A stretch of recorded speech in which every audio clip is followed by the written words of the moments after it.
లేదా కరప్షన్ ఉంది, మిస్అప్రాపరేషన్ జరిగింది, ప్రొసీజరల్ ఇర్రెగ్యులారిటీ జరిగినాయని వాళ్ళే చెప్తున్నారు. కాకపోతే అది వాళ్ళు క్రైమ్గా భావించడంలా కదా, ఆయనే చెప్తున్నారు, ప్రెస్ మీట్లో చెప్తున్నారు, అన్ని చోట్ల చెప్తున్నారు, బట్ అది ఆయన నేరంగా భావించడం లేదు. కానీ as per law it is crime. Okay, నేను అనేది ఏంటంటే ప్రభుత్వము బలంగా నమ్ముతోందా, ఏసీబీ కానీ లేకపోతే మీ పార్టీ కానీ బలంగా నమ్ముతోందా ఇందులో క్రైమ్ ఉందని? అరెస్ట్ అవకాశాలు ఎంతవరకు ఉన్నాయి? 100% ఇందులో ఫార్ములా ఈ రేస్లో అవినీతి జరిగిందని గవర్నమెంట్ నమ్మింది. పార్టీ ఆబ్వియస్లీ కళ్ళముంగట్ ఇన్ని సాక్ష్యాధారాలు, ఇన్ని చర్చోపచర్చలు, కోర్టులో ఆర్గ్యుమెంట్స్ జరిగిన తర్వాత కూడా ఇందులో ఏం లేదు అని బుకాయించడం అంటే ఇందాక నేను చెప్పాను కదా, ఏదో ఒక లాస్ట్ మినిట్ హోప్స్తోని ఉన్న కొంతమందిని అట్లా అట్టి పెట్టుకుని ఉంచుకోవడానికి చేస్తున్న ఒక చివరి ప్రయోగం ఏదో కేటీఆర్ గారు చేసుకుంటున్నారని చూడాలి తప్ప ఎందుకు ఉండదండి. వెంకటేష్ గారు నేను ఒకటి అడుగుతాను, ప్రభుత్వం ముఖ్యమంత్రి గారైనా, మంత్రులైనా, కౌన్సిల్ ఆఫ్ మినిస్టర్స్ అయినా, you are just custodian of the public exchequer. ఇంకా ప్రజల సొమ్ముకు నువ్వు కాపలాదారు మాత్రమే, అంతేగాని నాకు అక్కడ పేమెంట్ చేసేసేయి, ఇక్కడ ఇది కొనేసేయి అంటే కుదరదు. ఎందుకు? అది ప్రభుత్వ నియమాలకు విరుద్ధం. కేటీఆర్ గారే స్వయంగా అడ్మిట్ చేసిండి ఫ్యాక్ట్. నేనే చెప్పినా కట్టేరా తర్వాత చూసుకుందామని చెప్పినా అదేం లొట్టపి, అదేం కేసే కాదు అసలు. ఇట్లా చెప్పిండా మళ్ళీ కోర్టులో పోయి నాకేం సంబంధం, ప్రొసీజరల్ ల్యాబ్స్ ఉంటే మీరు అధికారులకు నేను ఆదేశాలు ఇచ్చిన మిగతాది ఏమైనా ఉంటే నాకు సంబంధం లేదు. హరీష్ గారు కూడా అన్నారు అధికారులు చూసుకుంటారు. ఇర్రెగ్యులారిటీస్ ప్రొసీజరల్ ల్యాబ్సెస్ ఉండొచ్చు కానీ కరప్షన్ లేదని ఆయన కూడా. ఫస్ట్ థింగ్ ఏంటంటే ఇది తెలంగాణ నా సొంత ఆస్తి అనుకున్నట్టుగా దాన ధర్మాలు చేయడానికో, విదేశీ కంపెనీలకు ఎత్తి పంపడానికో ఇది మీ సొంత ఆస్తి కాదు, తెలంగాణ ప్రజల సంపద.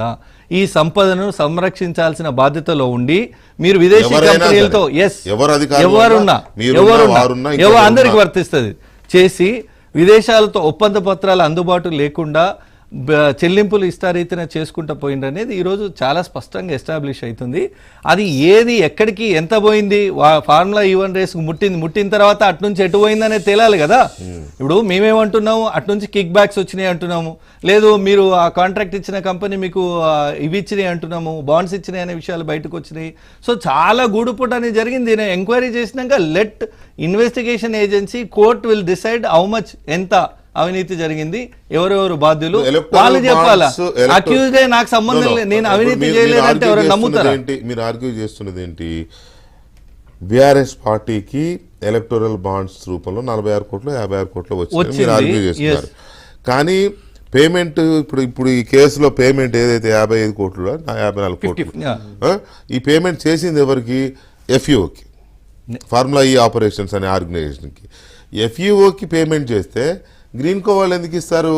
పైగా వాళ్ళు చేస్తున్న ఆర్గ్యుమెంట్లో ఇంకో వ్యాలిడ్ పాయింట్ ఉంది. గ్రీన్కో వాళ్ళు బీజేపీకి ఇచ్చారు ఎలక్టోరల్ బాండ్స్, కాంగ్రెస్కి ఇచ్చినారు, ఫర్ దట్ మ్యాటర్ చాలా ప్రాంతీయ పార్టీలకు ఇచ్చుంటారు తెలుగు రాష్ట్రాల్లో. నష్టపోయింది కూడా గ్రీన్కో అని కూడా వీళ్ళ ఆర్గ్యుమెంట్. సరే, అది గ్రీన్కో నష్టపోయిందని మేము చెప్పలే, అది కేటీఆర్ గారు ప్రెస్ మీట్ లో చెప్పింది. మేము ఎందుకు చెప్తాం అది?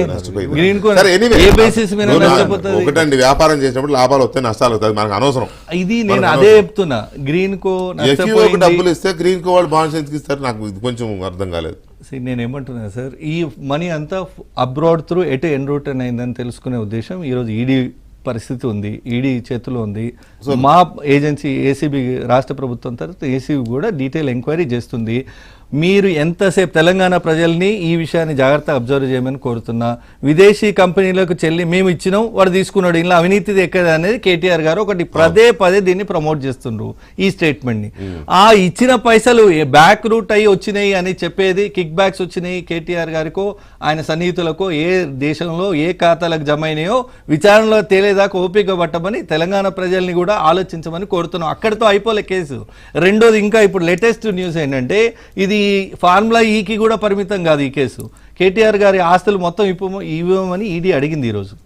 ఈ ఆస్తుల లిస్టు సబ్మిట్ చేసిన తర్వాత అవి వాటికే కన్ఫైన్ కాదు. ED will dig in to the matter, దానికే కన్ఫైన్ కాదు. అయితే ఒక 2-3 క్లారిటీస్ ఇస్తా.